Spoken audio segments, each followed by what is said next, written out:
Pada tutorial kali ini kita akan ngebahas bagaimana cara men-save game menggunakan player pref, yaitu yang paling dasar yang disediakan oleh dari Unity-nya langsung. Di sini saya sudah menyiapkan UI-nya itu saya sudah bikin button-button yang saya kasih image, panel saya kasih image, dan menyediakan berbagai tipe save data nantinya biar bisa kita contohkan, yaitu di sini ada drop down, lalu ada text box, ada slider, dan ada berupa angka tentunya buat kita save nantinya. Itu semua saya menggunakan satu file namanya player UI. Di player UI ini adalah kita nanti akan compare bagaimana cara men-save-nya. Saya akan taruh semua cara save berbagai tipe datanya nanti di sini. Tapi pertama dulu adalah kita menggunakan variable untuk mengambil komponen UI-nya dari text, slider, input field, dan drop down. Lalu variable-variable yang digunakan untuk menyimpan hasil komponen UI itu tadi. Dan saya menyiapkan legion seperti ini supaya rapi dan enak dibacanya, bisa di collapse dan di uncollapse. Legion UI methods ini isinya adalah hanya coin value up dan coin value down. Itu untuk melakukan interaksi pada saat di plus dan pada saat di min, yaitu menambahkan coin value-nya menjadi nambah dan diupdate ke dalam text box tersebut. Lalu ada juga getter and setter UI. Getter and setter UI ini adalah biasanya kalau kita mau nge-save pastinya kita akan ambil dulu retrieve datanya dari komponen UI, yaitu menggunakan get UI data. Karena semuanya pasti akan melakukan hal yang sama, saya menggunakan itu menjadi fungsi supaya gampang nanti dipakai kembalinya. Baik itu yang tipenya text, value biasa, dan ada yang perlu di parse yaitu yang coin text tadi untuk menjadi integer karena coin value itu nilainya integer. Sebaliknya adalah set UI data. Ketika kita sudah berhasil meload, artinya kita akan kembalikan variabelnya kembali ke text box-nya masing-masing dan komponen UI masing-masing. Yang dalam hal ini coin text berarti kita mesti rubah jadi string, yang lainnya berarti sudah sesuai dengan nilainya value, text, dan value yang segala macamnya. Jadi ini akan kita pakai sebelum kita melakukan save atau sudah kita melakukan load. Dan pertama adalah menggunakan player pref. Player pref adalah yang paling dasar dipakai oleh Unity. Di sini saya menggunakan save player pref seperti ini. Seperti tadi saya bilang, saya akan gunakan get UI data, lalu kita akan lakukan panggil perintah player pref.setString. Set string, set integer, dan set float.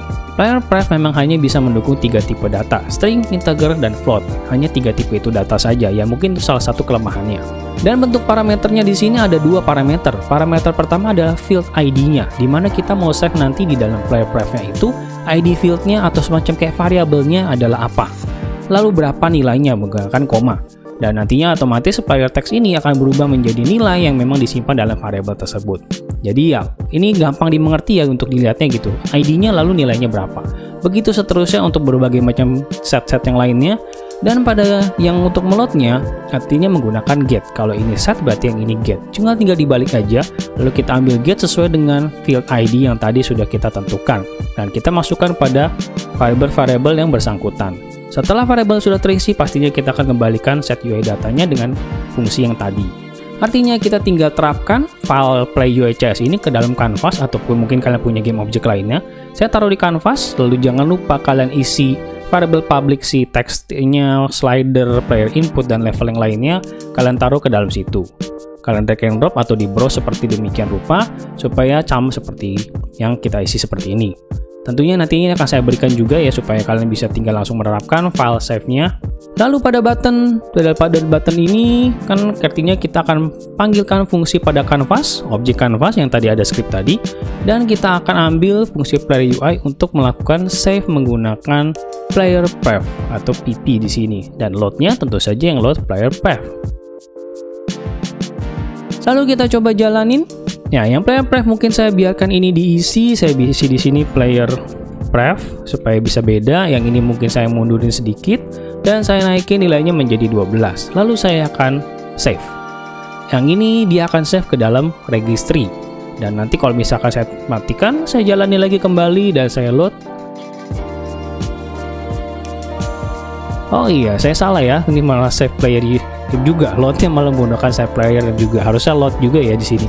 Jadi tadi saya harus ulang kembali menggunakan proses save-nya itu tadi karena saya melakukan sedikit kesalahan, sorry. Jadi player pref tambahkan menjadi 12, saya save, matikan, saya nyalakan kembali, dan pastikan ini button loadnya tadi bukan button save ya, maksudnya bukan fungsi save, kita load, ya dia berjalan seperti itu normal, tidak ada kendala seperti demikian. Dan kita lihat dia save di mana, karena di sini menggunakan Windows, karena Windows itu pasti dia akan ke save ke dalam registry editor. Kita ketik regedit untuk melihat registrinya di sebelah mana. Biasanya dia akan tersimpan di dalam HKCU, yaitu singkatan dari HQ, terus current user, software, dan kita akan mencari nama company dan nama softwarenya. Nama company itu kalian isi dari build setting. Di build setting ada player settings, di situ adalah nama company yang harus kalian isi. Kalau dia default berarti default company, dan product name-nya sesuai dengan nama project kalian. Pastinya akan ada di dalam register editor kalian, yaitu di sini. Save and load, dan harusnya datanya sih yang ini ya, memang tidak terbaca karena disimpan di dalam registry. Kita tidak bisa baca. Tapi ya itulah dia penggunaan pref pada save game Unity. Sekian tutorial kita kali ini. Thank you for watching. Keep learning. Sampai jumpa di tutorial berikutnya.